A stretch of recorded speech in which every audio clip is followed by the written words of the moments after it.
गुर्दा फाड़ दिया मेरा। क्या हो गया बाजी? तेज गाम की तरह घुसे चली आ रही हो। मैं तेज गाम की तरह आ रही हूँ, खुद खुले सांड की तरह घूम रहे हैं यहाँ पर। बात सुन, रक्षा वाला खड़े, जा किराया देकर आ उसको। हाँ दे देता हूँ पैसे। शर्म तो आ नहीं रही है? बहन मेहमान आई है घर पे, उससे किराए के पैसे मांग रहा है। मेरी कौन सी तौलिए की फैक्ट्रियां चल रही हैं, मेरे पास कहाँ होते हैं पैसे। बहुत अच्छी तरह जानती हूँ तुमको और तुम्हारी भाभीियों के ड्रामों को मैं। ये बात जो है हम दोनों के दरमियान हो रही थी, भाभियां कहाँ से आ गई बीच में? देख रही हूँ बहुत सर चढ़ रही है आजकल, पता भी है कुछ। अब हमारे अब्बा जान के मुंह लगने लगी हैं। आज मैं सबको सबक सिखा के जाऊंगी, ठीक करके जाऊंगी सबको।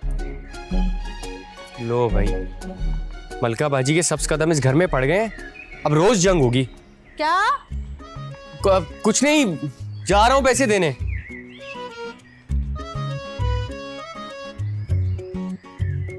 तो अब इस घर में बड़ों का अदब भी खत्म हो गया है। सबकी ज़बानें बाहर आ गई हैं। पहले तो यह अजायब घर निकम्मों का घर था, अब बदतमीज भी आ गए हैं इस घर में। नहीं नहीं मलका बाजी, आप गलत समझ रही हैं। अब्बा जान तो इस घर के बुजुर्ग हैं, सब उनका बहुत एहतराम करते हैं। अरे रहने दो, कोई एहतराम नहीं करता। खासकर ये जो भाभियां बैठी हुई हैं, ऐसी जबानें निकल के आती हैं, अगर एक काम को कह दें तो बातें सुनाने लग जाते मेरे बाप को सब। मैंने अब्बा जान को कोई बातें नहीं सुनाई, मैंने तो सिर्फ उनसे ये कहा था कि इस वक्त मैं सफाई कर रही हूँ, ये चाय का टाइम नहीं है। अच्छा, तो अब मैडम डिसाइड करेंगी कि अब्बा जान कब खाएंगे, कब पिएंगे, कब सांस लेंगे हैं? अरे भाई मलका रहने दो, अब क्या छोटी सी बात का बतंगड़ बना रही हो? हाय अब्बा जान, ये छोटी सी बात है और आप तो बीच में नहीं बोले। पता नहीं क्या हो जाता है, बहुओं को देख के आपकी बोलती बंद हो जाती है। वैसे बड़ी जबान चलती है आपकी भी। अब बोले ना इनके सामने जो कह रहे थे मुझे। आप खुद तो इस घर में होती नहीं है, फिर आप ये कैसे कह सकती हैं कि अब्बा जान के साथ ज्यादती हो रही है यहाँ? अरे मैं इस घर में रहूं या ना रहूं, ये मेरा ही घर है। एक एक पल की रिपोर्ट पहुंचती है मुझे। चले मलका बाजी, देखें जो हुआ सो हुआ, उसे भूल जाएं। आइंदा से ना अब्बा जान के सारे काम मैं करूंगी। अरे भाई रहने दो, ये चापलूसियां ना करो मेरे सामने। ये करेंगी काम, हाँ अगर करने वाली होती ना तो ये नौबत ही ना आती।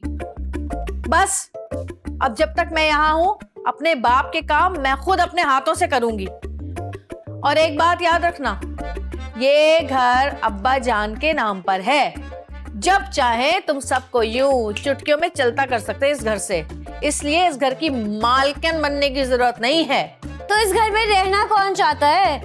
मैं तो वेट कर रही हूँ कि कब एहसान और मेरा वीजा निकले और हम यहाँ से चले जाएं।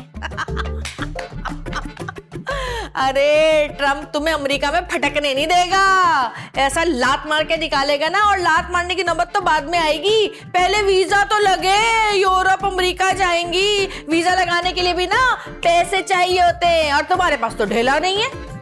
इंशाल्लाह ताला हमारा वीजा भी लग जाएगा। और आप खुद तो ऐसे कह रही जैसे आप बहुत बड़े महल में रहती है ना। हाँ। देखा बजान, देखा कैसी जबान चल रही है आपकी छोटी बहू की। मैं बता रही हूँ, इसके पर काट दे, वरना ऐसे उड़ेगी कि याद करेंगे आप लोग।